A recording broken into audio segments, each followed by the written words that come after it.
Title: The Forgotten Ones. Chapter 1. The Awakening.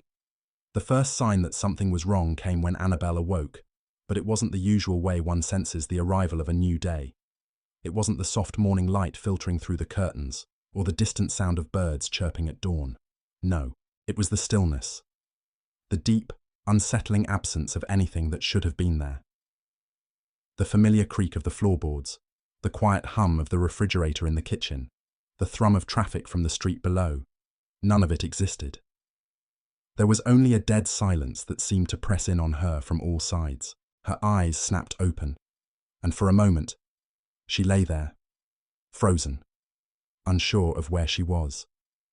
The room was familiar, too familiar. The beige walls, the fraying carpet beneath her feet, the old bookshelf laden with books she'd read too many times. It was her room, or rather it should have been. But something had changed. She could feel it like a presence. A thick, suffocating weight pressing down on her chest. She tried to sit up, but her limbs felt sluggish, disjointed, as though they hadn't been used in years. Annabelle blinked rapidly, as if trying to wake from a long, heavy sleep. She pushed herself upright, but when her feet hit the floor they made no sound. The air was too still. Her breath, shallow and quick, was the only thing that seemed real, the only thing that anchored her to this forgotten place. There was a mirror across the room. She turned toward it, instinctively reaching for her reflection, but her fingers stopped halfway. Her own face, pale and hollow-eyed, stared back at her, but it wasn't the face she remembered. It was as though someone had taken a photograph and altered it, distorting it just enough so that it no longer seemed to belong to her. A strange feeling washed over her, a sensation she couldn't name, but it was like the world around her was becoming thinner, fading out of focus, leaving only her. For a long time, Annabelle stared at herself. There was something wrong with her, something that made her want to scream, but no sound escaped. She stepped closer to the mirror, her breath fogging up the glass as she leaned in, trying to make sense of the face staring back at her. The silence stretched on. Her reflection didn't blink. Neither did she. She backed away from the mirror slowly, the chill of the room settling deeper into her bones. Her gaze shifted to the window, and that's when she noticed it. The sky, once full of the warm light of dawn, was now a dull, washed-out grey. There were no clouds, no birds in the air, no sign of life at all. It was as if the world had paused, frozen, waiting for something to happen. She couldn't shake the feeling that she was at the centre of it, a single point in an endless void. Annabelle felt a tightening in her chest, a creeping sense of unease. She had to get out of here, to find someone, to make sure she was real. She wasn't sure what had happened, but it felt like the world had turned its back on her. She needed answers. She needed to know if she was truly alone or if there was something else, something more terrifying, hiding in the spaces between the moments. She stumbled out of her room, her footsteps muffled against the cold wooden floor. As she moved down the hallway, a deep, creeping dread began to rise inside her. The house was too quiet. Even in the stillness of the night, there had always been something. Perhaps the faint sound of a ticking clock, the rustle of curtains in a draught. But now, there was nothing. She reached the stairs and hesitated, looking down into the darkened entryway below. The house felt abandoned. The thought struck her like a blow to the stomach, and she froze. She hadn't even noticed it until now. There was no sound, no hum of the refrigerator, no distant voices from the kitchen, no sign that anyone had been here in years. She stepped forward cautiously, her fingers brushing the cold banister as she descended. The air around her felt thick, heavy, as though it were resisting her every movement. She felt as if she were walking through a dream, and the house, a place that had always been filled with the warmth of family, was now an empty shell, a hollow monument to a past she couldn't remember. Reaching the bottom of the stairs, Annabelle pushed open the door to the living room, but the sight that greeted her made her heart race in her chest. The room was exactly as it had always been. The sofa, the coffee table, the patterned rug. Yet, as she looked around, the absence of sound was overwhelming. There was a wrongness to the stillness, a weight that pressed against her chest, as if the house were holding its breath, waiting for something.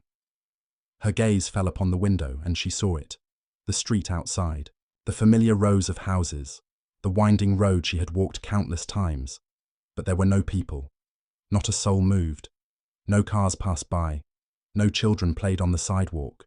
The world was as still as the air inside the house, frozen in time, as though everything had simply stopped. Panic surged in her chest, her mind racing for answers. She ran outside, her feet hitting the pavement with a thud, but when she reached the end of the driveway, she stopped dead.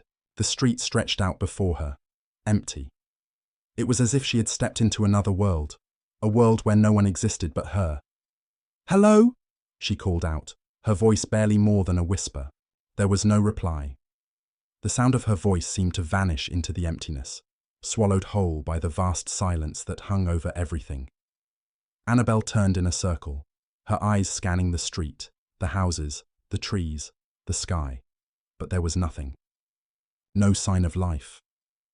The stillness pressed in, suffocating her, until the weight of it became unbearable. She staggered back to the house, her mind swirling with confusion and fear. Something was terribly wrong. She could feel it now, deep in her bones. She was alone, completely alone. Inside the house, she dropped to her knees, her breath coming in ragged gasps as her thoughts spiraled. Am I dreaming? She closed her eyes, trying to wake herself, but nothing changed. The silence remained. The absence remained. "Hello," she whispered again, but no one answered. The cold, gnawing fear at the pit of her stomach grew worse with every passing second. What happened? Where is everyone? She rushed to the kitchen, her hands shaking as she rifled through drawers and cabinets, desperate to find something, anything, that could explain what was happening. But all she found was an eerie emptiness. The kitchen table, once filled with the scent of freshly made meals, now sat cold and untouched. The refrigerator was empty, its once bustling interior now barren and lifeless. Suddenly, it hit her. She wasn't just alone in this house, she was forgotten. She had been erased from the fabric of reality, wiped away as if she had never existed. And the world around her was slowly fading, slipping into oblivion. The room seemed to tilt, the walls closing in on her as the air grew thick and suffocating. She backed away from the table, her heart hammering in her chest, and felt an overwhelming sense of dizziness. Something inside her screamed for her to wake up, to break free from the nightmare, but no matter how hard she tried, she couldn't escape. Annabelle collapsed to the floor, clutching her head as a strange, cold numbness washed over her body. Her limbs felt distant, disconnected, as though she were no longer in control of them. Then, in the distance, she heard it, a faint, almost imperceptible sound, a whisper, her name. "Annabelle!" The voice was soft, like the rustling of leaves, but it was there unmistakably. The whisper of someone who remembered her, someone who hadn't forgotten. She looked up, searching the shadows in desperation, but the whisper was gone, leaving her in the cold, impenetrable silence once more. Her fingers trembled as they brushed against the floor. "I am here," she murmured, though she knew deep down that no one would hear her. She was alone in a world that had forgotten her. And as the minutes stretched on, her mind began to accept the horrifying truth. She might never escape. The universe, it seemed, had chosen to erase her from existence. And she was left to wander, forgotten, in the silence of a world that no longer remembered her name. This chapter sets the tone for the unfolding mystery of Annabelle's existence. It's a slow unraveling of her awareness, where the world around her becomes increasingly alien and terrifying, leading her into the realization that she is alone in a world that has chosen to forget her. Chapter 2. The Vanishing. The street outside was a ghost of what it had been the day before. Annabelle stood on the edge of the sidewalk, staring at the lifeless houses, the trees that swayed without purpose, and the empty, barren streets. There were no children playing, no cars zooming past, no distant laughter floating through the air. Everything had stopped, the world had frozen, and she was the only one who seemed to remember that it was ever alive. She took a step forward, and then another.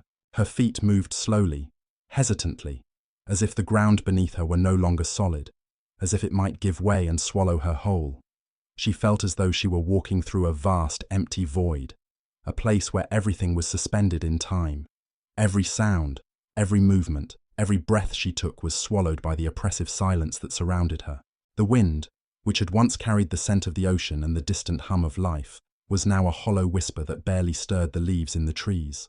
It felt wrong. Everything felt wrong. Annabelle turned back toward her house. The door had swung shut behind her, and the stillness inside had consumed the familiar warmth of her home. She felt as though she had crossed some invisible threshold, leaving behind the world she knew, and entering a place where the laws of reality no longer applied. "Hello!"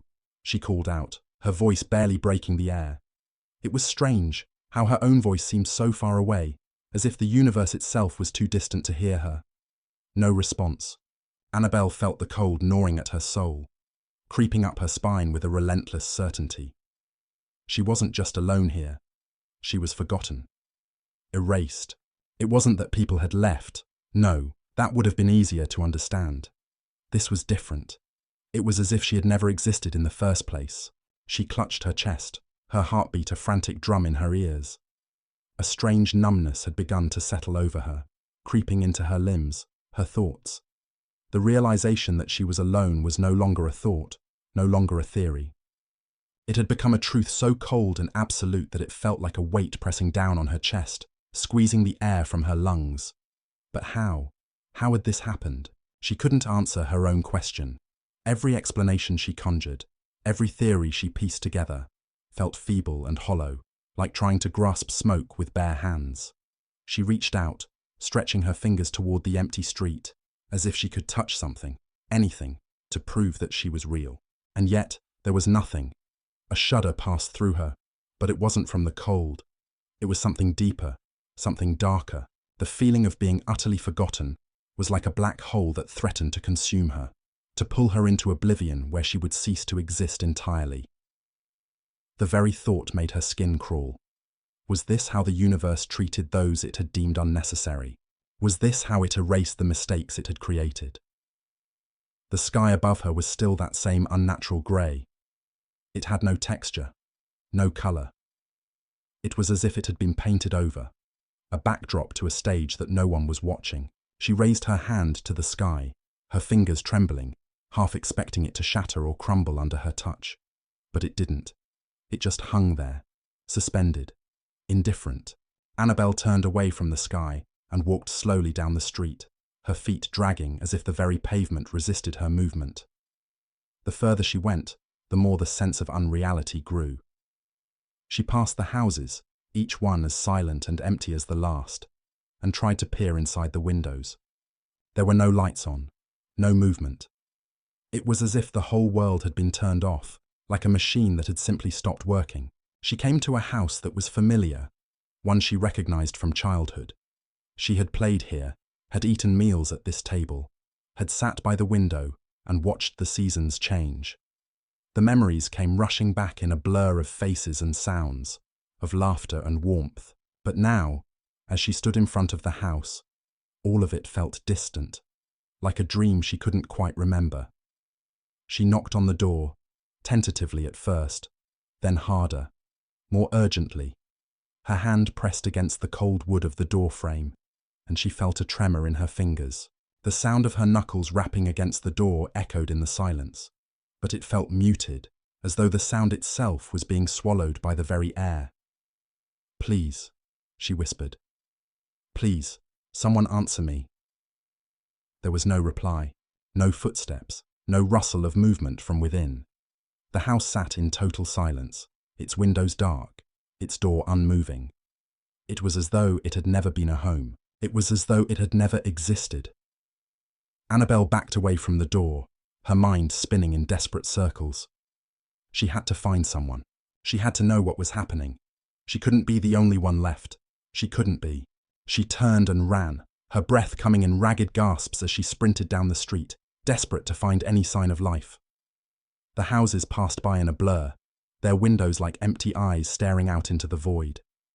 She ran for what felt like hours, but the world around her remained unchanged. No one appeared on the sidewalks. No cars passed by. The distant sound of her footsteps was the only noise in the world. Finally, exhausted, she collapsed in the middle of the street, her knees hitting the cold asphalt. She gasped for air, her chest tightening with fear. She had run for miles, but the world was still empty. It was still frozen, still silent. "Why?" she whispered to the sky, her voice broken and weak. "Why am I here? Why is no one here?" She waited for an answer, but none came.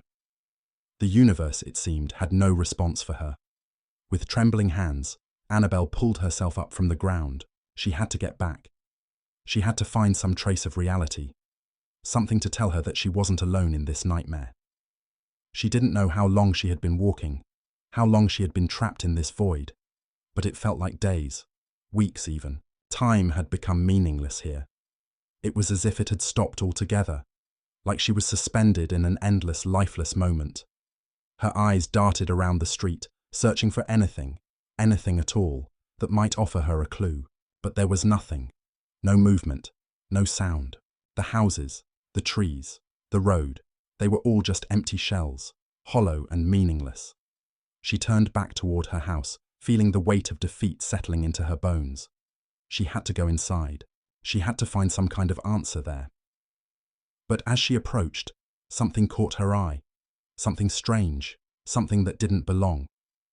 At the edge of the driveway, half hidden by the tall, overgrown grass, was a figure, a man. He stood perfectly still, his back to her, as though he were waiting for something. Annabelle's heart skipped a beat. She wasn't alone. Someone else was here. "Hello?" she called, her voice hoarse and uncertain. The figure didn't move. She took a cautious step forward. The man was tall, dressed in a dark coat that seemed out of place in the dull grey world around her. His hair was dark and unkempt. His shoulders slumped as if the weight of the world had settled upon him. "Excuse me," she said again, more urgently now. "Can you help me? Do you know what's happening?" The man didn't answer. Annabelle's pulse quickened. She was terrified, but something inside her, something deep and primal, told her that she had to know, that she had to understand what had happened to her, what had happened to everyone else. She stepped closer, her breath coming in ragged gasps. The air around her seemed to grow colder with every step. She reached out, her hand trembling, and touched the man's shoulder, and in that moment, everything went still. The man turned slowly, his face hidden by the shadows of his coat, his eyes obscured beneath a hood. But when he finally looked at her, when his gaze met hers, Annabelle felt the ground beneath her feet shift. His eyes were empty, no pupils, no irises, just dark, hollow voids that seemed to swallow all light, all hope, all meaning. He opened his mouth, but no sound came out. His lips moved, but the words were lost in the silence. His presence, his very being, was a void, a black hole that threatened to pull her into its depths. She stumbled back, horrified, as the man remained standing there, motionless, his empty gaze locked on hers. And then, without warning, he vanished. One moment, he was there. The next, he was gone, like a shadow that never existed, erased from the fabric of reality. Annabelle stood in the middle of the street, trembling, her heart pounding in her chest. The emptiness returned, heavier now, more suffocating than before. She had seen him. She had touched him. And yet, he had vanished as though he had never been. And that was when she knew. She was completely alone. The world around her had forgotten her. The universe had erased her from existence. And there was nothing left but the silence. Chapter 3. The Echoes of Silence. The house was still when Annabelle returned. No one had come. No footsteps had echoed on the stairs. No voices drifted through the walls. It was as if the world itself had forgotten not only her but everything else too. The rooms, which had once been filled with warmth and sound, were now hollow and lifeless, as though they had been abandoned long before she even realized it. Annabelle stood at the front door for a long time, her hand on the cold metal knob, her breath shallow and quick. She had come back here because she didn't know where else to go. This house was hers, or at least it had been. The place where she had laughed with friends, where she had cried in the dead of night, where she had once felt alive. But now, it was nothing more than a tomb. The silence pressed in on her, thick and suffocating.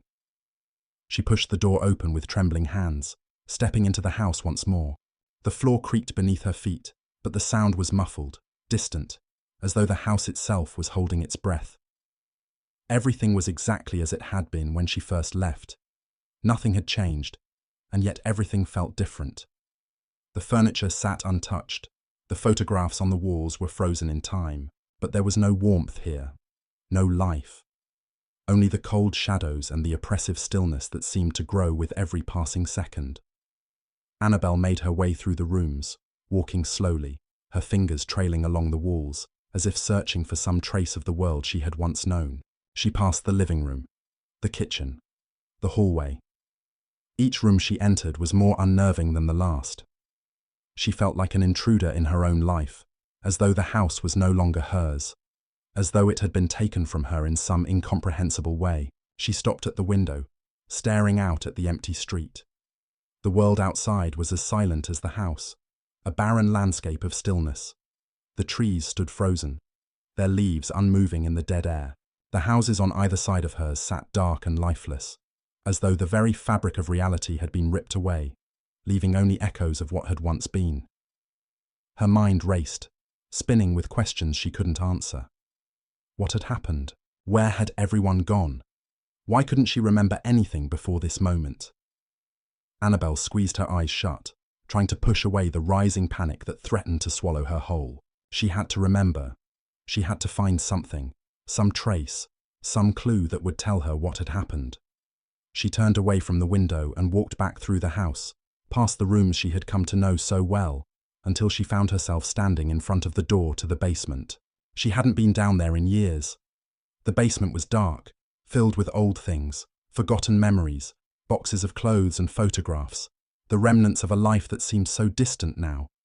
But something about it called to her. Something in the back of her mind whispered that the answers she sought were hidden there. Without thinking, she opened the door and descended the stairs, her footsteps echoing in the darkness. The air grew colder as she moved deeper into the house. The dampness of the basement wrapping around her like a shroud.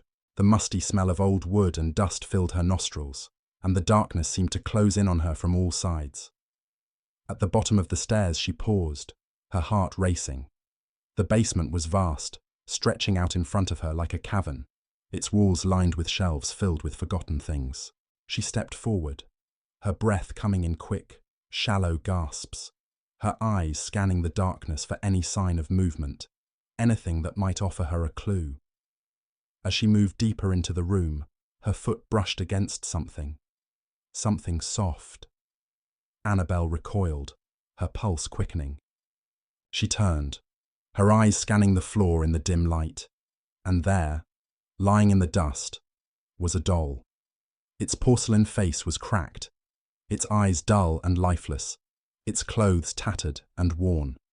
It looked like it had been abandoned here, forgotten just like everything else. Annabelle bent down to pick it up, her fingers brushing against the cold surface. She held the doll in her hands, studying its face. Something about it seemed familiar, but she couldn't place it. It was as if the doll had been a part of her past, something she had forgotten, but now, in this moment, was beginning to remember. The cracked porcelain face stared up at her, and for a moment, she thought she saw a flicker of recognition in its eyes. But it was gone in an instant, replaced by the same vacant emptiness that surrounded her. She stood up quickly, the doll feeling heavy in her hands, its presence unnerving. She placed it back on the shelf and turned away. But as she did, something caught her eye, something far more disturbing than the doll. In the far corner of the basement, tucked away in the shadows, was a door. It was small, hidden behind a stack of old furniture, its wooden surface warped with age. The door was unlike any other in the house. It didn't belong here. It didn't even look like it belonged in this reality. It was old in a way that made her skin crawl, as if it had been forgotten for centuries, sealed away for some unknown purpose. Annabelle approached the door cautiously, her breath quickening in her chest. She reached out, her fingers trembling as they brushed against the cold, rough wood. She could feel a strange energy radiating from it, a low hum that seemed to vibrate through her very bones. She had no idea what lay beyond that door, But something told her that this was it, the place where the answers to her questions would be found. With a forceful push, the door creaked open, revealing a narrow hallway leading further into the depths of the house. The air was thick with dust and mildew, the faint smell of something rotting clinging to the walls. She stepped inside, her footsteps soft against the floor, her heart pounding with every step. The hallway was narrow, and the walls seemed to close in on her as she moved forward. The light from the basement above barely reached this far into the shadows, and the further she went, the darker it became. It was as though the hallway stretched on forever, an endless tunnel leading deeper into the heart of the house. At the end of the hallway, she saw a faint light, a flicker of something that didn't belong in the darkness. She moved toward it, her pulse quickening with each step.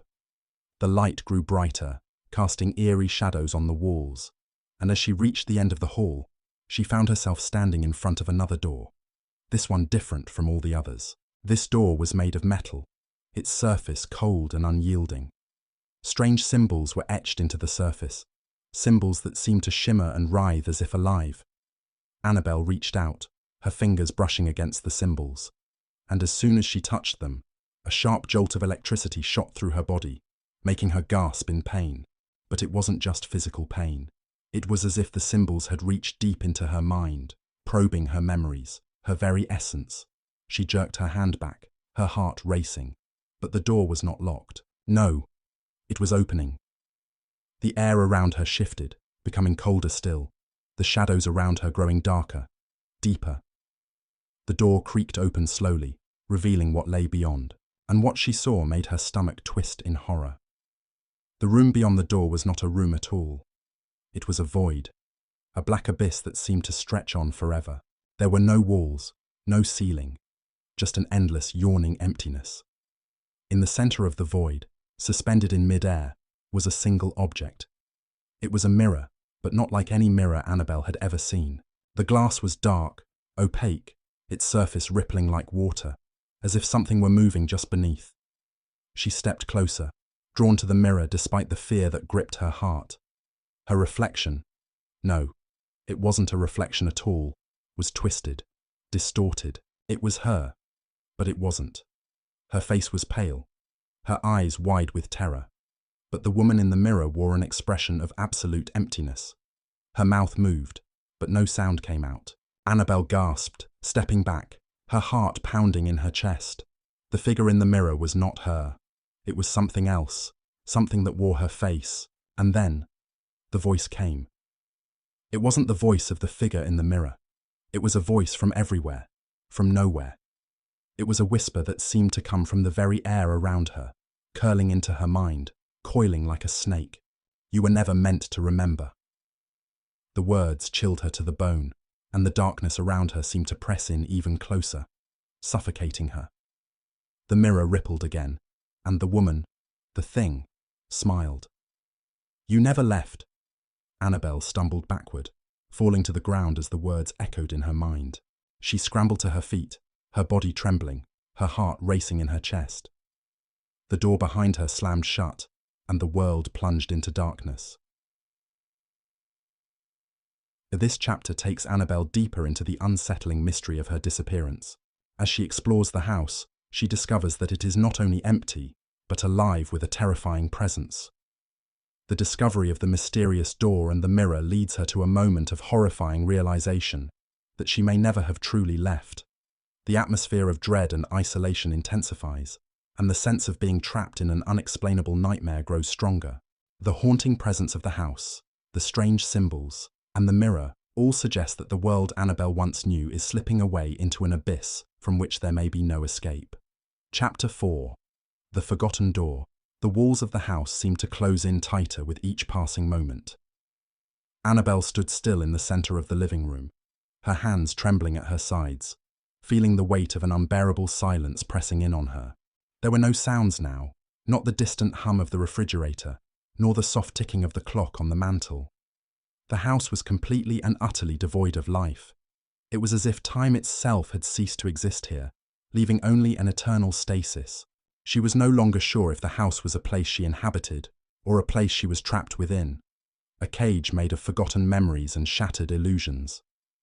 Every object, every photograph, felt like it belonged to someone else. The old vase on the mantel, the family portraits on the walls, even the soft faded rug beneath her feet. Everything felt like a relic of another time. A time before she was nothing but a ghost.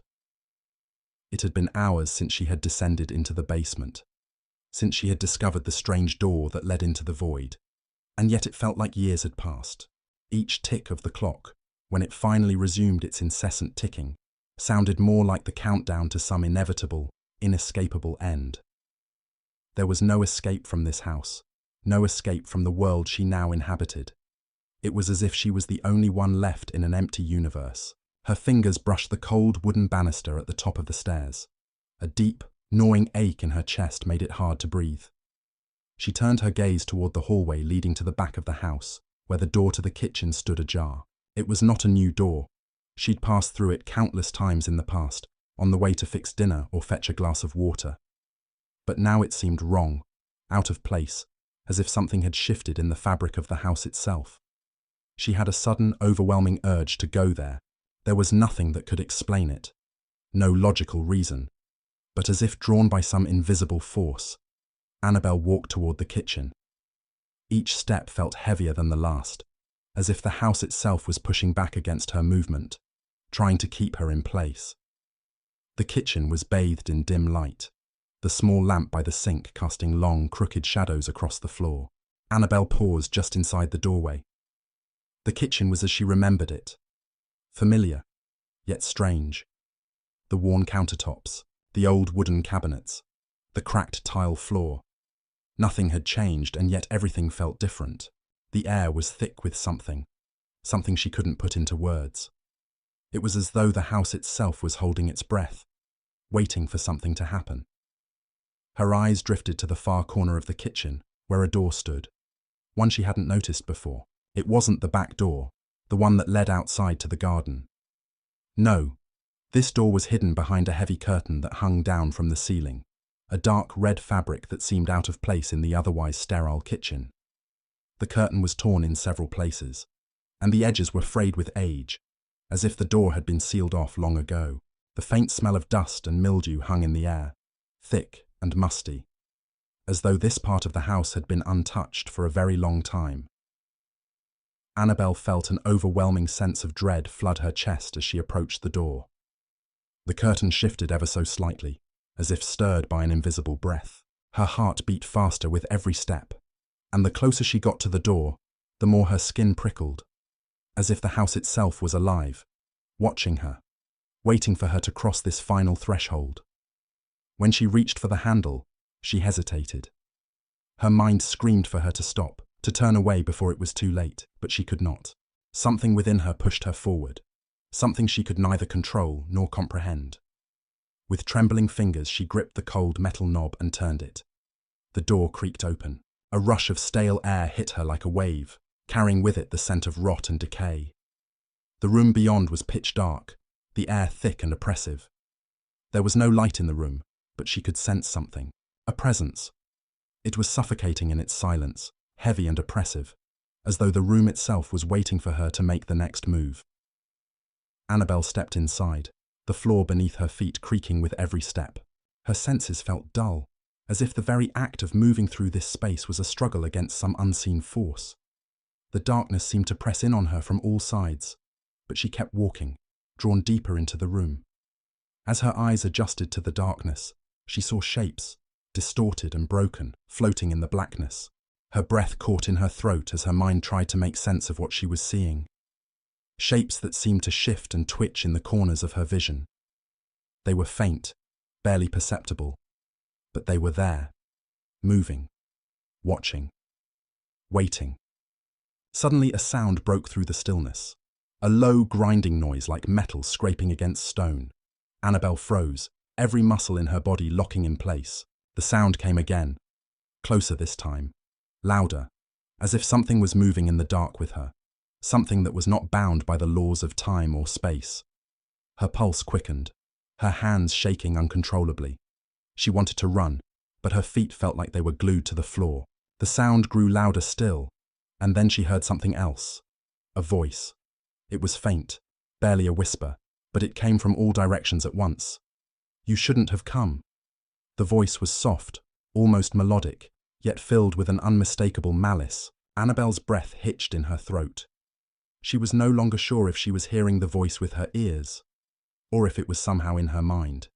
It was as though the very air around her was alive, whispering its secrets into her consciousness. The room shifted.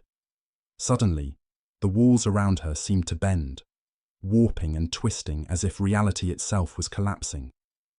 She felt the floor beneath her feet buckle and shift, the darkness growing deeper, more oppressive. The shapes in the shadows grew more distinct, more tangible. Figures, human but not, loomed in the corners of her vision, their forms stretching and contorting in impossible ways. Their eyes glowed faintly, yellow and empty, staring at her with an intensity that made her skin crawl. Annabelle's breath came in ragged gasps. She wanted to scream, to run, but her throat was tight, as though something was strangling her from the inside. She tried to move, but her legs felt like lead. She couldn't move. She couldn't breathe.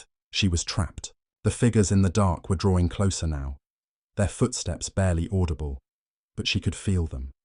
She could feel their presence all around her.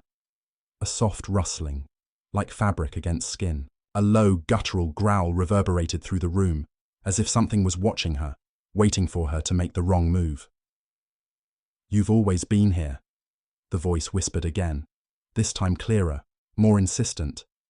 "You were never meant to leave." Annabelle gasped, her heart racing as the words tore through her mind. She felt her reality begin to unravel, the world around her no longer making sense. The shadows were no longer shadows. The shapes were not just figments of her imagination. They were real, and they had always been there, watching her, waiting for her to remember. She tried to scream, but the words caught in her throat. Her body trembled, every muscle screaming for release, for escape. But there was no escape. The door had been sealed behind her, and the world she had known had disappeared. There was only darkness, only the shapes, only the voice. "You were never forgotten," the voice purred. "You were always meant to be here. And now you will stay with us." The darkness closed in, suffocating her. The figures surrounded her, their cold, empty eyes fixed on her. And then, with a final desperate cry, Annabelle felt her mind slip away. Everything went black. This chapter deepens the haunting mystery surrounding Annabelle's situation, taking her into a new part of the house where the physical and psychological boundaries begin to erode. The room she enters is not just a space. It's a void, an extension of the terror she's been experiencing, filled with malevolent forces that seem to exist outside the natural order. As Annabelle's reality begins to fracture, the reader is left questioning the very nature of existence, memory, and time itself. The creeping sensation that Annabelle has always been a part of this place, never truly left, echoes throughout the chapter, intensifying her growing fear and despair. Chapter 5. The Lost Reflection. The air in the house had changed. It was thicker now, more oppressive, more stifling. Annabelle had felt it the moment she opened her eyes, as though something invisible had settled over her, squeezing the life from her chest. Her body ached, every muscle stiff and heavy, and for a moment, she wondered if she had been sleeping for days, weeks, even years. The darkness around her was complete, an overwhelming absence that smothered her thoughts. She could hear nothing, not the distant hum of the refrigerator, nor the creak of the house settling. No wind howling through the broken windows, no sound of distant traffic, nothing. The silence was infinite and alive, pressing down on her, suffocating her from all directions. Her breath caught in her throat as she pushed herself upright, only to be met with a strange, disorienting dizziness. She blinked rapidly, trying to shake off the lingering fog that clouded her thoughts. Slowly, she raised her hands to her face, feeling the coolness of her skin beneath her fingers. She was trembling, shaking, as though she were standing on the edge of some great precipice, peering into the abyss below. Her heart thudded in her chest as she realized something was terribly wrong. She was no longer in the place she remembered. The house she had walked through so many times, the one she thought she knew, now seemed alien, distorted, as if the very walls were shifting, warping beneath her touch. The room around her was unrecognizable. Its corners were too dark, too stretched out, the proportions of the walls subtly wrong. Everything felt off. And the air, she could taste it, thick with something foul, something rotten. It was as if the house itself had turned on her. Where was she? She stumbled to her feet, pressing her back against the wall to steady herself. Her breath quickened, but her legs felt heavy, like the floor itself was trying to swallow her.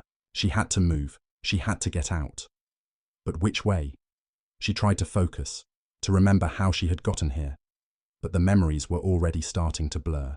There had been the door that led her into this place. But where had it gone? The more she tried to remember, the more fragmented the memories became, like pieces of a shattered mirror scattered too far apart to ever be put back together. The hallway stretched out before her, darker than before, the shadows at the edges of her vision thicker, deeper. She felt a pulse of cold dread run through her, and she hesitated. Every instinct screamed at her to turn back, to flee the way she had come, but there was no turning back. There was no path behind her anymore. With each step she took, the air grew colder, colder still. She could feel the temperature dropping, a deep, unnatural chill seeping into her bones. The world around her seemed to grow more oppressive with each passing second, the weight of the silence pressing in on her, suffocating her thoughts. It was as though the very fabric of reality had been stretched thin and was on the verge of tearing apart. As she walked further into the house, she passed rooms she had never seen before, rooms that seemed to exist in impossible places, rooms with no windows, rooms with no doors. Their walls were smooth, featureless, and yet somehow they felt like they were alive, as though the very air inside them was waiting to devour her. Every room she entered seemed to lead her further down an endless corridor, a labyrinth without walls. But it was the door that caught her attention. It was old, weathered, and tucked into a corner at the end of the hallway. She could feel it calling to her, beckoning her forward, as if it knew her, as if it had been waiting for her. A strange compulsion took hold of her, pulling her closer to the door, even as her mind screamed at her to stop. Her fingers brushed against the cold brass handle, and she froze. There was something wrong with it, something wrong with the door. It didn't belong in this place, this house. She had never seen it before. The handle itself was covered in dark, tarnished stains, as if it had been touched by hands that had long since turned to dust. Her heart pounded in her chest, and a deep, sick feeling twisted in her stomach. But she couldn't stop herself. With a trembling hand, she twisted the handle and pushed the door open. The room beyond was pitch black, but it wasn't an ordinary darkness. It was a thick, suffocating blackness that seemed to pull at her, a living, breathing thing that exhaled cold, stale air. She could feel it, the presence in the room, waiting, watching. She stepped inside. Her footfalls echoed in the silence as she ventured further into the room. But there was no echo, no sound at all. The darkness wrapped itself around her, pressing against her skin, against her very soul. She couldn't breathe. It was as though the room itself was sucking the air from her lungs, as though every breath she took was stolen from her. And then she saw it, a reflection. It was not her reflection, not entirely, but it was her face, her eyes, her mouth, her hair. Only it was wrong, twisted. The eyes in the reflection were too wide, the lips pulled back into a grotesque, unnatural grin. The face was wrong, too smooth, too pale. Her own face, staring back at her, but with an emptiness that made her stomach churn. Her reflection tilted its head slowly, as if it were examining her. But it wasn't just mimicking her actions. It was doing something else, something she couldn't quite put her finger on. It wasn't just a mirror. It was a window into something else, something beyond her comprehension. As she stared into the glass, her reflection's grin grew wider, impossibly wide, stretching out past its ears, until it seemed to swallow the entire room. Annabelle recoiled, but her body refused to obey. She couldn't tear her eyes away. The face in the mirror was mocking her, playing with her, as though it knew something she didn't, something she couldn't even begin to understand. The reflection opened its mouth. No, it wasn't her mouth anymore. It was something else. The lips stretched too far, revealing a row of jagged, razor-sharp teeth. Teeth too large, too many. Teeth that didn't belong in the mouth of a human being. You should not have come. The voice was not her own. It was deep, guttural, a whisper that felt like it was coming from inside her head. It was speaking to her, not with malice, but with a cold, indifferent certainty. The words sunk into her chest, a lead weight that pressed down on her heart. The reflection smiled again, its eyes gleaming with something otherworldly. There was something alive in that smile, something hungry, something ancient. Annabelle could feel it, feel the darkness crawling up her spine, winding its way through her body, filling her veins with ice. The longer she stared at the mirror, the more she felt herself slipping, as if she were being pulled into the glass, into the reflection, into that endless void that stared back at her. You have always been here. The voice was louder this time, and it wasn't just in her mind. The room trembled, and the walls seemed to shift, growing darker, closer. The air was thick with a terrible presence, a weight that pressed down on her chest like an iron bar. She couldn't breathe. She couldn't think. The reflection moved. It was no longer just a mirror. It was a doorway, a portal. Annabelle felt it. The pulse of energy, the magnetic pull of something ancient, something that had been waiting for her. Her reflection reached out to her, its long fingers pressing against the glass, pushing through the surface as if the glass were not a barrier at all. Her heartbeat raced, panic rising in her throat. She tried to move, to run, but her feet were glued to the floor. The figure in the mirror came closer, too close, its face now pressed up against the glass, its eyes wide, unblinking. And then it spoke again. You cannot escape. The reflection smiled, and the glass shattered. The pieces of the mirror exploded outward, each shard slicing through the air like a blade. But it wasn't the glass that cut her. It was the darkness that came through with it. The room began to twist, the walls warping, bending, collapsing inward. Annabelle screamed, her voice swallowed by the ever-thickening blackness. The house was closing in on her, the walls folding, the air suffocating, and she realized, too late, that the house was alive. It was no longer just a house. It was a thing, a presence, and it had always been waiting for her. She tried to run, but the ground buckled beneath her feet, and she fell, tumbling into the black void that had opened up beneath her. Her body was weightless, suspended in the darkness. And as she fell, she heard the voice again, louder now, its tone final, irreversible. You were never meant to leave. You were never meant to be free. And then, nothing. End of Chapter 5. This expanded version of Chapter 5 takes Annabelle deeper into the horrors of her own mind, blurring the line between reality and nightmare. The house becomes an entity of its own, a malevolent force that traps her within its walls. The mirror, once an object of reflection, becomes a gateway to something far darker, an entity that consumes not just her physical body, but her very sense of self. The atmosphere grows even more claustrophobic, and the sense of inevitability and entrapment becomes stronger with each passing moment. Chapter 6. The Echoes of the Forgotten. Annabelle's first breath after the darkness receded was thick, laboured, as if the air itself was clinging to her lungs, reluctant to let her breathe. She could taste the dust of it. Something old, something suffocating. The stale weight of the atmosphere pressed down upon her like a heavy blanket. It felt as though the world itself had been holding its breath along with her, waiting for something, waiting for her to wake. But when her eyes opened, there was no waking. The room she found herself in was not the same as before. It wasn't the same house, yet it was. The walls bent at unnatural angles, curving in a way that no architecture should. The floor beneath her feet was uneven, the wood warped, with lines that twisted like veins pulsing under the skin of a dying creature. The silence in this new place felt more oppressive, more profound, as though it had weight, like a tomb that had been buried too deep, far below the earth, waiting to resurface.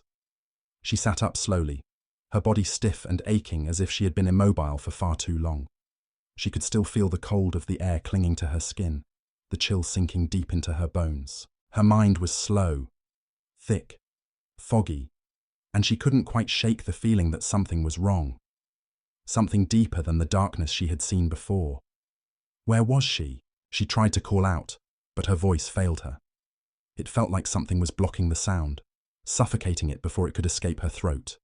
Her pulse quickened, and she clutched her chest, trying to steady the frantic rhythm in her chest, the thudding heartbeat that reverberated in her ears. This place. It wasn't just a part of the house. It wasn't just a new room, a corridor hidden away behind a door. No, this was something else entirely. Something ancient, a space that existed outside of time, where echoes of a past long forgotten reverberated in the air. The house, the thing that had been her home, the thing she had once known, had changed. It had become something more, something alive, and it had drawn her here. Her eyes scanned the room. It was dark, so dark that the edges of the walls seemed to vanish into an abyss. The only light came from a thin sliver of moonlight that bled through a narrow crack in the far corner, casting long, twisted shadows across the floor. They stretched like fingers, reaching, grasping, but always just out of her reach. A faint sound reached her ears, too soft to be certain, but there, like a whisper carried on the wind, a rustling, faint and deliberate, as if something was waiting, watching, a figure. She spun around, her breath coming faster now. There was nothing. The shadows shifted again, as if to mock her, and the silence returned. But the feeling was still there. Someone was watching, waiting just beyond the edge of the darkness. The walls seemed to press in on her, narrowing the space around her. She stood, slowly at first, as if the room itself was reluctant to let her leave its confines. Each step felt like a betrayal, her feet sinking slightly into the warped wood with every movement. But she couldn't stay here. She had to find out where she was. She had to escape this place before it swallowed her completely. She took another step, but then she froze. There was a sound. A voice, barely a murmur, so faint it could have been a trick of her imagination. But it wasn't. She could feel it in her gut. The echo of something. A presence, deep inside the walls. You have come back. The words weren't spoken aloud, not with sound, but inside her mind, in a whisper that crawled across her thoughts like a dark hand reaching into her soul.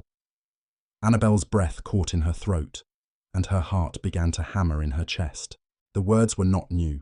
They were familiar, like a memory she could not fully grasp, slipping through her fingers no matter how hard she tried to hold on to it. You have always been here. The voice was not kind. It wasn't welcoming. It was cold, distant, as if the speaker had known her long before she had ever set foot in this house, as if it had known her before she had ever known herself. She shook her head, trying to clear the fog, trying to fight against the overwhelming pull of this place. But the words lingered, heavy in the air. With each step she took toward the far wall, the darkness seemed to deepen. Her feet felt lighter, her movements sluggish, as if the ground beneath her was softening, pulling her down into its depths. It was as if the house was breathing around her, its pulse echoing in the walls, in the floorboards beneath her feet. Then, ahead of her, something. A doorway, half hidden by shadows, leading into another room, a room she had never seen before. It had no windows, no openings to the outside world. The door itself was an ancient thing, carved with patterns that twisted and swirled in ways that felt wrong. The edges of the doorframe were covered in intricate designs, symbols that seemed to shift when she tried to focus on them, as though the patterns were alive. She couldn't turn away. The door beckoned her forward, just like the other door had. There was something magnetic about it, something that felt so familiar. The echo of the voice, the pull of the house. It was all leading her here, drawing her toward this darkened threshold. She knew, deep down, that she had no choice. The house was speaking to her in ways she couldn't understand. But she felt it now, deep inside her, as if it were part of her, as if she had always been part of it. Her hand reached for the door handle, and it was cold. Unbearably cold. The brass was slick under her fingers, and for a moment, she hesitated. but only for a moment. The door swung open with a sound like dry leaves crumbling beneath a heavy foot. The room beyond was darker still, and yet it pulsed with a strange, almost alive energy. It was not the stillness she had come to expect from the house. This room was alive. It thrummed with an unnatural force, a rhythm that matched the pounding of her heart. The walls were bare, save for the lines etched into them. They were so faint at first that she couldn't see them clearly, but as her eyes adjusted to the shadows, the lines became clearer. Thin veins of black, stretching across the walls in jagged, erratic patterns. It was as though the walls themselves were breathing, expanding and contracting, growing with every beat of her heart. She was not alone in this room. There was something here, something ancient, something forgotten. And in the center of the room stood a large mirror. It was a mirror unlike any Annabelle had ever seen. The frame was warped, twisted like roots that had grown out of the very foundation of the house itself. The surface of the glass shimmered, rippling as if it were water, its surface distorted, like the reflection of a dream that couldn't quite hold its shape. Annabelle stepped closer, drawn to it against her will. She knew what she would see before she even looked. Her reflection. Yes, it would be there, staring back at her, twisted and strange. But as she approached, she felt something else. There was a presence, a voice. "You will remember." The words weren't hers. They came from the mirror. They weren't even words. They were a sensation, a pull, a demand, a truth she could not escape. Her heart skipped a beat as she reached out to touch the glass, her fingers brushing against it. The moment her skin made contact, the mirror rippled. It shivered like water disturbed by a stone, and then it was no longer a reflection. It was a window. The image of herself, her reflection, began to fade, replaced by something darker, something ancient. She was no longer looking at herself, but at something else. A figure, obscured by shadows, standing just beyond the glass, watching her. Its face was indistinct, its features hidden in the darkness, but she could feel it watching her. She could feel its gaze, cold and ancient, locking onto her soul. "You have always been mine." The voice came again, not a whisper this time, but a declaration, a truth that ripped through her mind with the force of 1,000 storms. Annabelle stumbled backward, her heart racing, but her body was frozen. Her hand was still pressed against the glass, and the room around her was shifting, warping, pulling her toward the mirror. It was as if the very walls of the room were trying to swallow her whole. The figure in the mirror reached out, a hand, skeletal and impossibly long, stretched toward her through the glass. Her heart thudded in her chest as she tried to pull away, but it was too late. The hand grabbed her wrist, its grip cold and unyielding. She screamed, her voice torn from her throat, but the sound was swallowed by the echoing silence of the room. And then, everything went dark. End of chapter 6. In this expanded chapter, we delve deeper into Annabelle's psychological deterioration and her growing entanglement with the malevolent force within the house. The line between reality and nightmare blurs further, with the house becoming an increasingly sentient and dangerous entity, feeding off Annabelle's fear and vulnerability. The mirror, once just an object of reflection, is now an active participant in her torment, pulling her deeper into its twisted, dark reality. Chapter 7. The Depths of the Hollow. Annabelle's mind stirred like 1,000 forgotten memories trying to claw their way to the surface. For a moment, she wondered if she were still asleep, if everything was some twisted nightmare, a reflection of the madness that had consumed her thoughts.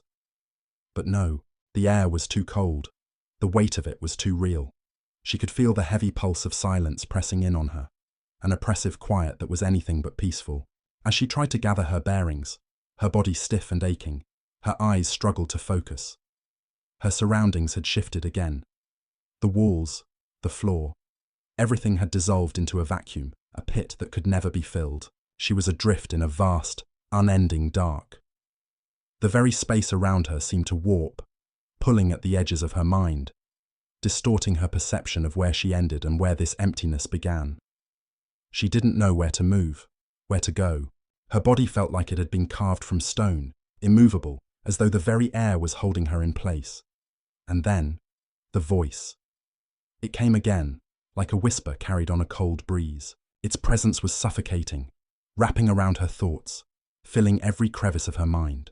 It was not a voice of kindness. It was not a voice of reason. No. This voice was a force, a command. It was the sound of something ancient, of something that had lived before time itself. You should not have looked. Annabelle recoiled, her hands trembling at her sides.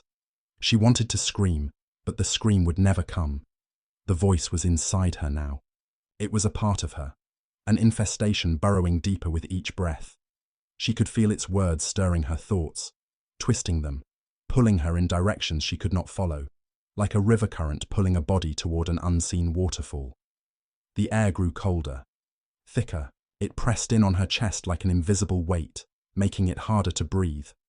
Every inhalation felt labored, as though she was trying to draw air from a place that didn't belong to her. She could feel it in her lungs, this choking, suffocating force. And yet she couldn't stop herself from breathing it in. The suffocation was not just physical, it was spiritual. You were never meant to see. Annabelle's heart thudded in her chest, louder now, almost too loud. It was as if her pulse itself was rebelling against the very essence of this place. The words felt true, like a revelation she had always known in the deepest recesses of her being, but had refused to accept. Her body felt light now, almost weightless. Was she floating? She couldn't tell. She tried to focus, to ground herself, but the boundaries of the world seemed to bend and collapse. The darkness around her was no longer just the absence of light. It had form. It had a texture. She could feel it, pressing against her skin, crawling along her limbs, creeping beneath her nails, suffusing into the deepest parts of her. She could not escape. The realization hit her like a crushing wave. The house, the thing, had always been watching her, and now it had her. The doorway had always been there, hidden in plain sight, waiting to pull her in. The figure in the mirror, the hand reaching out to her, was not a warning. It was an invitation to this dark place where time and space ceased to exist, where the boundaries between the living and the dead were as thin as paper. And then she saw it, a faint flicker in the distance, a shape emerging from the void. At first, it was no more than a shadow, just a whisper in the darkness. But it grew, stretching until it took form. A door like no other. She had seen it before, yes, but now it was different. This door was not simply a passage. It was an anchor. She could feel its weight, its gravity, drawing her toward it. Her legs moved against her will, the pull of the door almost magnetic, tugging at her consciousness, pulling her deeper into the abyss. Her hands trembled as she reached out for it, as if the mere thought of touching the door could send her into a spiral of madness. The wood was gnarled and twisted, like the roots of an ancient dying tree. It seemed to pulse with life, or perhaps death. Annabelle couldn't be sure which. The surface of the door was slick with something that seemed to shimmer in the darkness, a black liquid that pooled at the base, stretching outward like ink in water. Her fingers brushed the handle, cold to the touch, and an electric shock ran through her arm. She pulled her hand back, startled, but the door beckoned her closer, its presence overwhelming. The voice in the air seemed to urge her on, urging her to enter. Come closer. The voice, no longer a whisper, now filled the air around her, reverberating with an energy that made her skin crawl.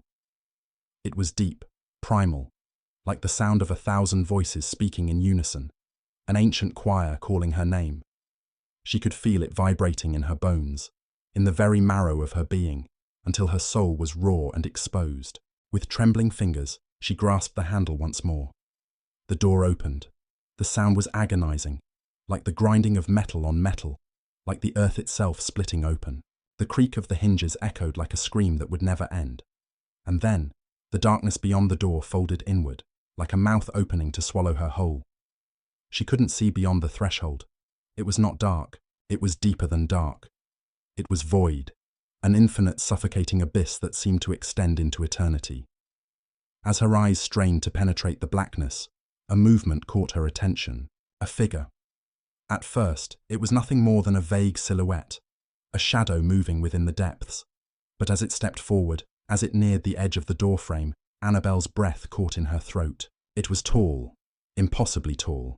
The figure floated, its form fluid, as if it were not bound by the same laws of physics that governed the world she knew. It glided forward, its limbs long and slender, trailing shadows that seemed to have a life of their own. There was no sound from its movements, not a single footstep, not a single breath. It was as though it moved through the world and yet did not belong to it. Annabel's heart slammed against her ribcage. Her body trembled violently as the figure stepped closer. Its face, no, its face, was not a face at all. It was a void, an empty space where eyes should have been, a place that sucked in light and hope. There were no features, no contours, only emptiness. And from the depths of that emptiness, a voice emerged, not from the figure's lips, but from within the blackness itself. "You have returned." The voice wasn't spoken. It was thought, a sensation, a prickling feeling that crawled beneath her skin. She could feel it in the hollow of her chest, vibrating in the pit of her stomach. "You have always been ours." Annabel's knees buckled beneath her. She fell to the floor, her hands pressed to her ears, but the voice would not stop. It tore through her thoughts, shredded them to pieces, until there was nothing left but the cold, relentless truth. She had never left. The figure reached for her, its long, thin fingers stretching toward her, its touch impossible to resist. As it made contact, Annabel felt a sharp, excruciating pain rip through her chest. It was not physical, it was deeper. It was as though the very essence of who she was being pulled from her body, torn away, ripped from her soul. "You will never leave," the voice whispered, as the blackness reached out to envelop her.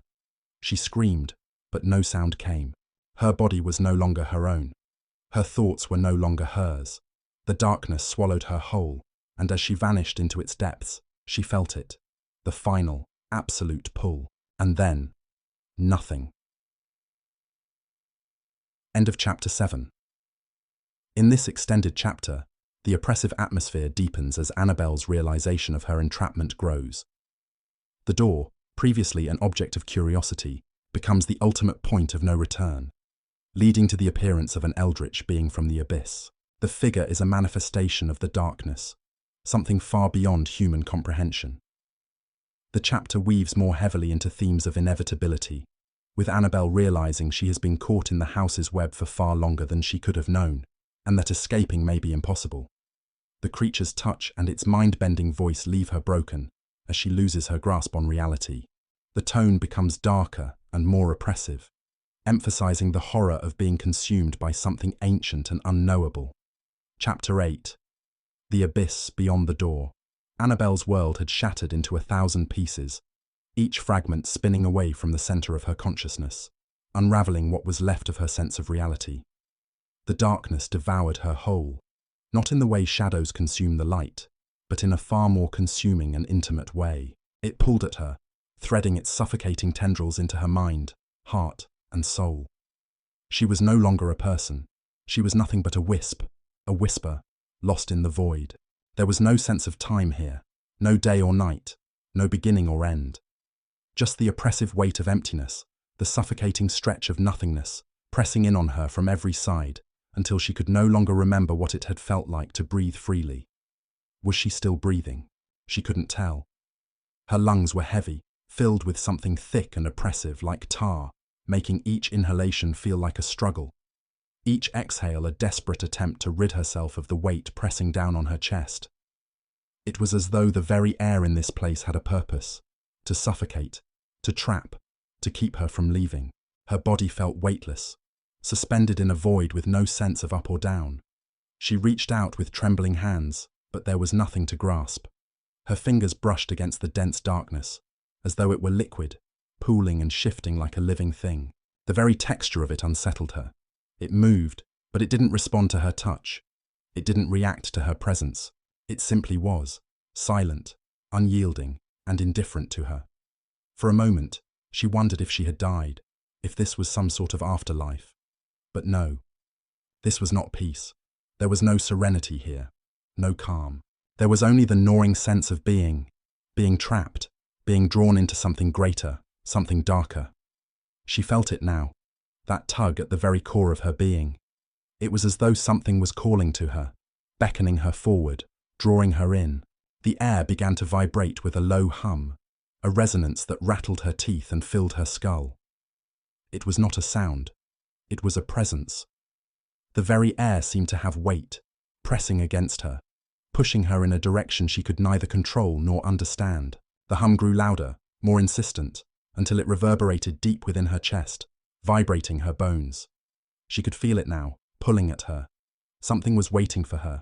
She tried to fight it, tried to pull away, but there was nowhere to go. The void closed in around her, and suddenly she could see it. The faintest flicker of light, far ahead, a distant glow in the blackness. It pulsed, flickering like a heartbeat, drawing her closer. Her feet moved of their own accord, and despite the overwhelming fear clawing at her insides, she found herself walking, or rather, gliding toward the light. Her body moved in obedience to something far beyond her control, as though the very air was propelling her forward, forcing her toward what she knew would be her doom.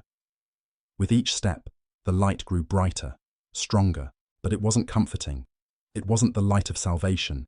No, this light was wrong. It felt sickly, unnatural, like the dying flicker of a candle at the edge of an abyss. As she drew nearer, the shape of the light began to materialize. It was not a simple glow. It was something more, something far more ominous. A door. The door stood in the midst of the darkness, its edges glowing faintly with an otherworldly light. The wood was gnarled and twisted, as though it had been warped by centuries of decay. Its surface was slick, oozing with a dark, viscous liquid that shimmered in the dim light, pooling at the base of the door like ink spilled in water. Annabelle could feel it now. The pull, the force. She had seen this door before, but it had been a distant memory, a fleeting vision. Now it was real, and it was calling to her. Her hand trembled as it reached out, but she hesitated. The door radiated an aura of wrongness. The closer she got to it, the more she felt as though she were losing herself, losing any sense of her own identity. It was as though the door had the power to strip away everything that was her, to reduce her to something less than human. But despite the gnawing fear inside her, her fingers touched the door, and as soon as she made contact, a violent jolt of energy shot through her arm. It was not painful, but it was sharp, electric. Her entire body spasmed as the door seemed to respond to her touch, like a slumbering beast awakening from a long-forgotten slumber. The door creaked open, slowly at first, and then with a violent rush, as if it had been waiting for her to open it. And behind the door, there was nothing. Nothing. No room, no walls, no floor. Just an endless expanse of void, stretching into infinity. It was not a physical space. It was a hole. A tear in the fabric of existence itself. A place where time and space collapsed into one singular, unbearable truth. There is no escape. And then, a figure appeared. At first, it was no more than a silhouette, a shadow against the blackness. But as it stepped forward, Annabelle could see it clearly. The figure was impossibly tall, its limbs long and thin, stretching out like the branches of a dead tree. It moved without sound, its form gliding through the air like a wisp of smoke. Its presence was wrong. Not just its form, but its essence. It radiated something ancient, something that had existed long before Annabelle had ever come into being. This was no human. The figure did not speak. It did not need to. Its presence was more than enough. The darkness around her seemed to contract, folding inward like a living thing, wrapping itself around the figure as if it were part of it. The entity was both of this place and beyond it, and its existence sent a chill through Annabelle's bones. Her chest tightened. The air was thick with an oppressive weight, as if the very act of breathing were forbidden. The figure's eyes, if it even had eyes, seemed to pierce through her, cutting into her very soul. She wanted to scream, but her voice was lost in the crushing silence that enveloped her. "You have returned." The voice was not a voice at all. It was a thought, a sensation that resonated within her mind, deeper than any spoken words could ever reach. It was cold, detached, like the sound of a distant bell tolling in the dark, far away from any living being. "You were always meant to come." Annabelle's mind reeled. She tried to retreat, to break free, but her legs would not obey her. Her body was paralyzed, frozen in place, as though it had become part of the darkness itself. She couldn't move. She could barely breathe. The figure was still, watching her, waiting. "You never left. You were always here." The words echoed in her mind, reverberating in the hollows of her skull. The figure began to move toward her, its long, shadowy limbs stretching out toward her, and with each step it took, the room seemed to collapse inward, the walls closing in. Annabelle felt a rising sense of dread, a suffocating panic, as if the very walls of the space were closing in on her, squeezing her, pressing her into the ever-deepening blackness. Her chest constricted, her breath caught in her throat. The figure's hand reached out toward her, and despite her instincts to recoil, she could do nothing but stand there, frozen. The hand was cold, colder than any ice, colder than death itself. It hovered just before her face, and then it touched her. It was not a gentle touch. The contact was not physical. It was deeper. A sharp, excruciating sensation tore through her chest, through her very soul. It was as though the figure was pulling something from her, tearing her apart, unraveling her being at the seams. Her mind screamed, but no sound emerged. Her body was no longer her own. She was a mere vessel, being consumed, being pulled into something far darker than she had ever imagined. The figure's presence was a void, and it was drawing her into itself. "You will never leave." The words slammed into her mind, louder now, more forceful, like the roar of a storm crashing against her soul. There was no escape. There was no redemption. There was only the endless darkness, and she was bound to it, forever. And then, it began. The walls of the abyss pressed in around her, the blackness consuming her until she was nothing but a speck in the infinite darkness. The door slammed shut behind her, sealing her fate. Annabelle screamed, but her voice was lost, swallowed whole by the void, and the darkness whispered. End of Chapter 8. Expanded. In this extended version, I've deepened the psychological and supernatural elements of the story, heightening Annabelle's sense of dread and powerlessness. The figure, representing an ancient force, seems to exist beyond time and space, a terrifying entity that knows Annabelle's true nature. The realm she is drawn into is a place of existential horror, where she is not merely a victim of the house but part of a much larger, incomprehensible force. The language and descriptions focus on the loss of self, the inevitability of her fate, and the suffocating atmosphere of doom that surrounds her. Chapter 9. Echoes of the Forgotten. Extended. The house was still. No, not still. It was alive, but not in the way a living creature would be. It was the kind of life that hung in the air like poison, filling her lungs with something thick, something suffocating. The walls pulsed, a slow, deliberate rhythm that had no natural cause. There was no heartbeat here, no gentle breath of a sleeping being. Only the constant thrumming of something far older, far darker than anything Annabelle had ever known. Her fingers grazed the cold surface of the wall again. The feeling was sickening, as though the stone itself was moving under her touch. It wasn't just cold. It was hungry. She could feel it. A hunger that gnawed at her from all sides. The air itself felt dense, like an invisible hand gripping her throat, choking the breath from her chest. Her body trembled, not from fear, but from the sheer unnatural weight of this place. She was inside something, but it wasn't a house. It couldn't be. This was no ordinary structure. It was a prison, a trap. Its walls seemed to shift when she wasn't looking, reshaping the very geography of her torment. The corridors curved and twisted, bending at angles that defied reason. There was no rhyme or reason to it, no logic. It felt like the house was moving with her, as though it were alive, watching, listening, and reacting to her every step. It wasn't the isolation that unsettled her. No, it was something far worse. It was the knowledge that she was not alone, that something was with her, somewhere in the dark, watching her, waiting for her to make a mistake. She could feel its gaze on her, a heavy weight pressing against her skin, like invisible fingers brushing over her every thought. As her steps echoed down the hallway, the air grew colder, the temperature dropping so fast it burned. Her breath came out in visible puffs, hanging in the air like vapor, But she didn't feel cold. No, she felt something else. Something far deeper. A chill that cut into her soul. "You're not alone," she whispered to herself. But the words were hollow, as though she was trying to convince herself more than anything else. It didn't help. Nothing helped. The whispers returned. They were soft at first, like the rustling of dry leaves, but they grew louder, clearer, until they surrounded her, filling her ears with their constant murmur. It was the same voice. She recognized it, though she wished she didn't. "You are here again."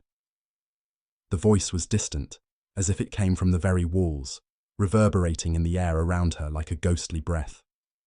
Her heart skipped a beat. She clenched her fists, the nails digging into her palms, trying to anchor herself in reality, to fight against the pull of the voice. But it was too strong. "You've always been here," the voice said again, and this time the tone was colder, almost accusatory. "You never left." Annabelle froze, her body locking up in an instant. Her breath hitched in her throat. She had heard those words before. The last time she had heard them, she had been far away. Back in the room, the one with the door that had brought her here, and then it hit her.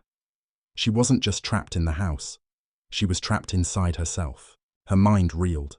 Was this all just an illusion? A dream? Had she somehow descended into madness? No, this was real. She could feel it in her bones, the suffocating weight of it. The house was real. The voice was real. It was just that the rules of this place weren't the same as the world she had known. The very fabric of this space had been bent, reshaped. It didn't obey the laws of time. It didn't obey the laws of space. But how could it? She had never believed in the supernatural. She had always scoffed at such things, chalking them up to fear, to imagination, to the mind's tendency to conjure monsters in the dark. But now she was in the dark. And she was beginning to understand that there was something here, something that did not just want to terrify her. It wanted to consume her. She felt it. A presence, dark and suffocating, surrounding her like a cloak, waiting for her to give in. She could almost see it now, a black shape in the corner of her vision, darting just beyond the range of her perception, but always there, always watching. The walls closed in, the air growing thicker, heavier. She could hardly move now. Her limbs felt sluggish, as though the very air had turned to lead. She glanced around, but all she saw was endless shadow-filled corridors. There were no doors, no windows, just the suffocating, ever-shifting stone, twisting beneath her touch, twisting beneath her mind. "There is no way out," the voice came again, louder this time, stronger. "You cannot escape. You have always been here. You will always be here." The words rang out like a warning bell, a statement of cold, inevitable truth. The house, no, the realm, was not a place to escape from. It was a trap, a snare that had no release. It was a place that existed beyond time and space, a fold in the universe itself where the laws of reality were bent and broken. Her pulse quickened. She couldn't breathe. The air was choking her now, like a vice around her neck. She took a step backward, then another, but there was nowhere to go. The darkness pressed in from every direction. She had been here before. She had walked these corridors. She had seen the shadows flicker. She had heard the whispers, and she had felt the weight of the presence closing in on her, closer and closer. "Why did you return?" the voice asked, this time curious, almost mocking. "Why do you continue to fight when you know it's useless?" Annabelle's hands shook, her knees wobbling under the strain. The question echoed in her mind. Why? Why had she come back? She had no answer, no explanation. It was as though some force greater than her had pulled her back here. The door. She had opened it. And now it seemed, the door had opened her up to something darker, deeper than any fear she had ever known. She staggered forward, her mind grasping for any semblance of logic, any thread of reality that might pull her from this suffocating nightmare. And then she saw it. A door. At first it was a silhouette, barely visible in the far distance. But as she took a few unsteady steps toward it, the door grew clearer, more defined, until it stood before her in the middle of the corridor, bathed in an eerie, pale light. It was different from the others. It didn't pulse with the same unnatural glow. It was a simple wooden door, unadorned, but there was something about it that made her heart stop. It was the same door from her memories. Her breath hitched. The door that had led her into the house, the one that had begun this entire nightmare. She knew, without a shadow of a doubt, that if she stepped through it now, it would lead her to the same place, the same fate. She had no choice. She had no say in this. The door was the only thing that connected her to the truth. There is no way out. The voice had been right all along. There was no way out. She reached for the door, her hand trembling as it brushed against the cold wood. It didn't feel like wood. It felt like stone, cold and lifeless. The moment her fingers made contact, a jolt shot through her entire body, as though her very soul had been shaken. The door creaked open on its own, the sound harsh in the otherwise silent hallway. The air grew colder still, the temperature plummeting as she stepped into the threshold. And beyond the door, there was nothing. Not emptiness, not darkness, but an infinite void. A space where the very concept of time ceased to exist. No horizon, no edges, just the sensation of being pulled into something, into the heart of an unnameable force. She felt the shift in her body, the sensation of floating, of losing control. She tried to scream, but no sound emerged. She tried to step back, but her feet were no longer beneath her. The void was swallowing her, and she knew, with a certainty that turned her stomach to ice, that there was no escaping it. The door slammed shut behind her, and then nothing. No sound, no sight. Just the endless pull of the void, dragging her deeper into the nothingness. The whispers faded. And then, there was only silence. End of Chapter 9, Extended. In this extended version of Chapter 9, I further explore Annabelle's psychological and emotional unraveling, placing her in a state of absolute isolation. The house, which had already felt like a labyrinth of dread, becomes even more insidious as it warps and bends around her, drawing her deeper into its grip. The atmosphere of the house itself is a living, breathing entity, one that watches and responds to her every move. The voice becomes more taunting, as Annabelle comes to realize that there is no escape, no reprieve. The chapter ends with her entering the void beyond the door, facing an inevitable fate and a horrifying realization that she has always been here, always been a part of this place. Chapter 10. In the Abyss. Extended. When the door slammed shut behind Annabelle, the sound reverberated through the void with a deafening finality, as though it were not the closing of a simple wooden door, but the closure of an entire universe. The echo hung in the empty space, fading into nothingness, leaving her alone, adrift in the infinite expanse. The void was not like anything she had ever imagined. No night had ever been so dark. There were no stars, no distant lights, no comforting glow of the moon. There was only an endless blackness, a weighty, suffocating emptiness that seemed to stretch forever in every direction. She could feel it pressing in on her, a thick, palpable force. It was the kind of darkness that could swallow her whole, consume her mind, her body, her very soul. She tried to inhale, but the air was wrong. It wasn't the same as the air she had breathed before, the familiar, life-giving breath that filled her lungs. This was colder, denser, and carried the bitter taste of despair. Each breath she took felt more like a struggle, as though the air itself resisted her, choking her with every inhalation. She gasped, her chest tightening, but there was no relief. The very substance of the void seemed to draw away from her, making it harder to breathe, harder to think, harder to exist. Her body moved on instinct, though she wasn't sure what she was moving toward. There was no ground beneath her feet, no surface to guide her. She was floating, or perhaps she was being pulled. The sensation was hard to describe, as though she were adrift in a current, swirling in a space that had no up or down, no right or left. There was nothing to hold on to, no point of reference, nothing. It was in that disorienting moment, as she struggled to find her balance in the endless nothingness, that she began to hear the whispers again. At first, they were faint, like the sound of wind through a distant cave. But then, they grew louder, clearer, more insistent. "You cannot escape." The voice, there was no doubt about it now, was the same voice that had tormented her throughout the house. It was the same presence that had watched her from the shadows, the same force that had manipulated her every move. But now it was different. Now it felt closer. It wasn't just coming from somewhere distant. It was inside her, in her mind, her bones, her very flesh. "You belong here," it continued, its tone dark and heavy, as though it had always known her, as though it had always been a part of her. "You will never leave. You were never meant to." The words hit her like a punch to the gut, leaving her breathless. She staggered, her vision blurring, her body trembling with a cold that went deeper than the physical. It wasn't the cold of the void that made her shake. It was the cold of knowing, of realizing that this place had been waiting for her, that she had always been meant to be here. Her heart raced. The horror of it washed over her in waves, crashing over her consciousness, drowning her in fear. She tried to deny it, tried to fight it, but there was no escaping the truth. "You are nothing," the voice continued, its words like acid, burning through her mind. "You are a shadow, a memory, a reflection of something that was never real."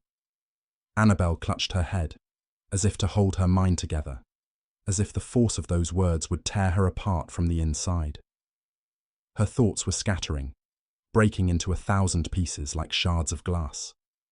She could feel them slipping through her fingers, slipping away into the void, lost to the infinite darkness. "There is no you," the voice whispered. "Only the void, only the emptiness, only me." The finality of the words echoed through her chest like a death knell. She wanted to scream, but her voice was gone, frozen in her throat, trapped by the cold grip of the void. She couldn't understand it. She couldn't understand any of it. How could this be happening? How could she be here in this place? What was the meaning of this? What was the purpose of this nightmare that had dragged her into the darkness, into this eternal abyss? It was as though the very fabric of reality had unraveled, and Annabelle was left alone in the remnants of a universe that no longer made sense. Everything she had ever known, everything she had ever believed, her life, her memories, her very self, was slipping away from her, dissolving like sand in the wind. Suddenly, her body jerked forward. She wasn't moving under her own volition. No, something was pulling her, dragging her towards something in the distance. She tried to resist, to fight against it, but it was no use. She was being drawn in, helpless to stop it. As she was pulled through the void, she saw it. A light. No, not a light. It was a door. It stood there in the distance, impossibly solid. An ancient, rusted door that seemed to pulse with an eerie glow, like the last remnant of a dying star. The sight of it made her heart leap into her throat, a strange combination of terror and recognition flooding her. She had seen this door before, in her dreams, in the house. It was the same door that had opened before, the one that had led her into this nightmare. She knew it. She knew it. But the door was different now. Its edges were sharp, glowing with a sickly green light, and the air around it seemed to warp, bending in unnatural ways, like reality itself was bending around its presence. There was a sense of wrongness about it, an unease that gnawed at her insides. This was not a door that was meant to be opened, but she was being pulled toward it, compelled, as if her very existence was tied to it. And then, with a sudden violent jolt, she was standing before it. Her hands reached out toward it before she even realized what she was doing. It was as though something, someone, was guiding her, pulling her closer to the threshold. Her fingers brushed the cold, tarnished surface of the door, and an electric shock of pure terror ran through her body. The moment her skin made contact with the door, she felt it. Something shifted. The very air around her seemed to snap into focus, as though the door were a key unlocking something deep within her. A memory surged forward, unbidden and violent. A memory of the house, of the first time she had stepped through the door, of the promise it had made. A promise of escape, a promise of release. But now, standing before this door, she realized that it had never been a promise of freedom. No, it had been a trap, a cruel lie. The door creaked open, its hinges groaning in protest, and Annabelle's heart pounded in her chest as she stepped forward, her body moving against her will. She didn't want to go through it. She didn't want to face whatever lay beyond it. But she couldn't stop herself. The door had opened, and there was only one path now. She stepped through the threshold, and the world shifted. There were no stars, no sky, No ground. Just nothing. The light that had once seemed so distant now surrounded her, an oppressive, suffocating glow that felt like 1,000 eyes staring into her soul. "You are nothing," the voice whispered again, but this time it wasn't in her ear. It was inside her. "You have always been nothing. You will always be nothing." And in that moment, Annabelle understood. The void was not a place. It was not a space. It was a state of mind, a state of being. It was the essence of nothingness, the absence of all things, and she had become a part of it. She had been lost in it from the very beginning, trapped in its unyielding grip, a prisoner of her own existence. The door closed behind her with a soft thud, sealing her fate. There was no going back now. She had never truly left the house, because the house had always been inside her, and now she was nothing but a shadow, a whisper, a forgotten memory in the endless void. End of Chapter 10. Extended. This extended version of Chapter 10 dives deeper into Annabelle's psychological disintegration. The void becomes a metaphor for her loss of self, the collapse of reality, and the ultimate realization that she has always been part of the house, part of the darkness that she tried so desperately to escape. As she moves through the door, she begins to fully comprehend the horror of her existence, that she was never meant to escape, and that her identity was never truly her own. The void consumes her, pulling her into a timeless, soul-crushing state of nothingness. Final farewell. In the end, there was only silence. It wasn't the kind of silence one might expect after the chaos of a storm. No, this was an oppressive silence, a suffocating stillness that seemed to stretch across eternity. The whispers that had followed Annabelle, the haunting chorus of voices that had bled into her every waking moment, had disappeared, leaving no trace behind. The house, that once living, breathing organism that had watched and consumed, had fallen quiet as well. And within this stillness, there was no relief, only the absence of everything. Annabelle was gone. But where? Where could she possibly be, if not in the void where the house had pulled her? She had crossed the threshold, stepped through the door, and in doing so, had vanished from the world she had known. Was there a part of her still lingering within the walls of the house, waiting for someone to find her, to remember her? Or was she truly lost, swallowed whole by the consuming darkness of the void, a place where not even memory could survive? She had been the girl that the universe had forgotten, and perhaps in the grand scheme of things, the universe was right to forget her. For what could one do with a soul so fractured, so warped by the dark energies that had claimed it? What purpose could she serve in a world that demanded only light and clarity, when all she had ever been was a flickering shadow? She was never meant to escape. She was never meant to be saved. She was but a part of something much older, much darker, a force that transcended time and space, a force that left no room for redemption. No one would remember her. No one would ever hear her name again, or recall the desperate pleas she had sent into the hollow echoes of that endless house. She had faded from existence, as surely as the sun fades from the sky at dusk, leaving only the cold, indifferent night. She had become a forgotten piece of a puzzle that had no solution, a ghost, a whisper, lost to the very fabric of reality. But was she truly lost? Was there ever any escape? The door had closed behind her, but in that moment of finality, something inside her had understood. The door had never led out. It had never been a means of salvation. No, the door had only been another part of the house, a part of her, its trap, its snare. For the house was not a building, it was not a place, it was a state, a prison of the mind, and Annabelle had been trapped within it from the very first breath she had taken. There was no escaping the house because she was the house. She was born from it, shaped by it, a part of its decaying bones and shattered dreams. Every step she took, every breath she drew, had been a part of its existence. And now, as she stood in the heart of the void, the truth was undeniable. She had never truly left. The house, in all its twisted, haunted glory, had followed her. The very fabric of her being had been woven into its walls, into its air, into the darkened rooms that stretched into infinity. But where did the house end? And where did Annabelle begin? That question would never be answered. The darkness was too deep, the silence too complete. And so, she had become nothing.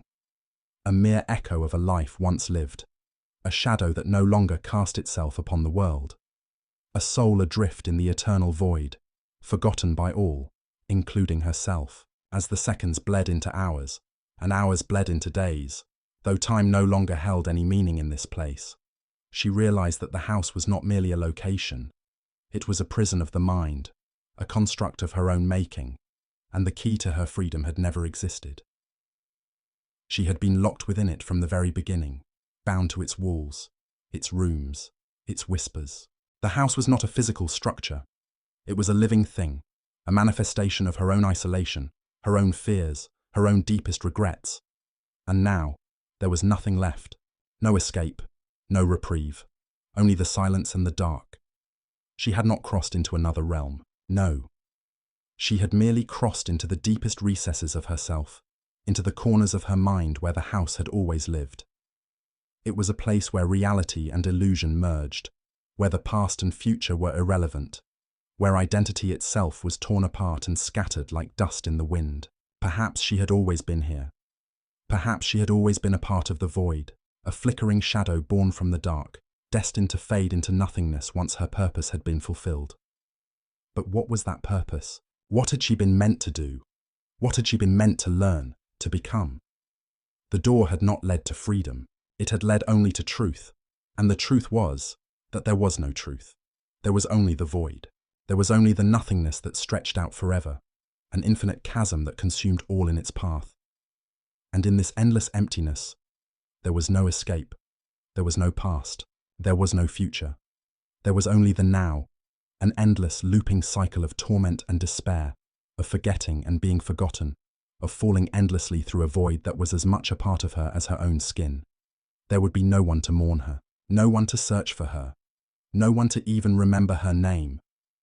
The world would continue on, indifferent to her disappearance, to the story of the girl who had wandered into the house, who had lost herself within its walls, and who had finally crossed over into the darkness beyond. And yet, as the void pressed in, as the darkness closed around her, a strange thought flickered through her mind. A thought that came and went like the whisper of a dream on the edge of waking.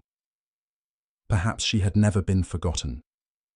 Perhaps it was never about being remembered, but about being. She had been the girl who the universe forgot, but in the end, maybe it was the universe that had forgotten itself. Maybe it had forgotten the truth of its own existence, the terrible, ancient truth that everything must return to the void. Everything must be consumed, even the stars, even time itself. Everything was born from nothing, and everything would return to nothing. And so, Annabelle drifted in the void, her body and soul dissolved into the nothingness, her mind a faint flicker of recognition, a whisper in the dark, part of the endless cycle of emptiness that would never end. For in the void, there was no end. There was only the waiting, and she waited as the universe slowly forgot. The end. As this extended conclusion offers a more existential, haunting reflection on Annabelle's fate, drawing the reader deeper into the idea of oblivion.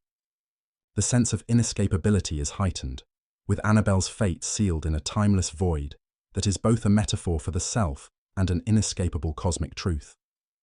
The story finishes with a chilling realization that the girl herself might never have truly been lost, but was always a part of this eternal cycle, forgotten and forgotten, endlessly waiting in the dark.